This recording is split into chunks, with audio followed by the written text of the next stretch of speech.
if we go to real estate, the difference with real estate, where the real estate investor is going to make the argument, is the following.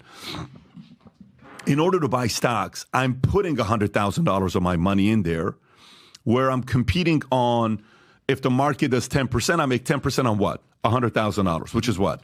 $10,000. But if I use $100,000 to buy a property, I'm buying how big of a property? A $500,000 house, let's just say, or condo, right? Yeah. So $100,000, I'm pretty much margin, not necessarily, but I'm using debt. So my $100,000 on a $500,000 house, now I'm paying a loan on $400,000. Let's just say I'm paying $3,500 a month, $3,000, $3,500 a month, whatever the number is, right? So watch this. If that $500,000 property in 2 years goes to $550,000, okay, now I got what? $50,000. So $50,000 on the original $100,000 is what? 50%. But that $50,000, when you choose to sell, you're going to have to pay what? 4% commissions, give or take, on $600,000. So $600,000, 4% commission is what? $24,000. So your $50,000, 24 is gone for what? Fees. Yep. You net 26 over 2 years, so it's really 13% per year, not even considering the upkeep that you have, right? Of course. So that's the argument real estate's going to make versus the stock market. But at the same time, the problem with some people that are making that are just waiting for real estate, they're not getting involved in what's going on with the market today. They're missing out on NVIDIA. They're missing out on a bunch of AI stocks. They're missing out on not being a small cap, mid cap.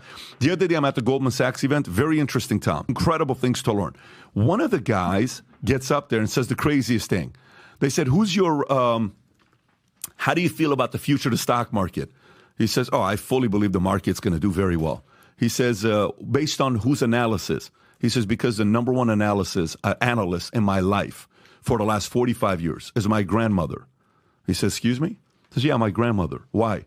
My grandmother's 99 years old, and she still tells her stockbroker and her financial advisor, I only want to buy growth stocks. Wow. Think about She's that. in her 90s. Did you understand, Tom, what happened right there? Wow. So that is the part that I think sometimes, this is the part where diversification makes sense, to have a little bit of stocks, a little bit of gold. If you're comfortable, a little bit of crypto, a little bit of real estate. That's the part some people are missing out on. Point is, what you can predict is the following.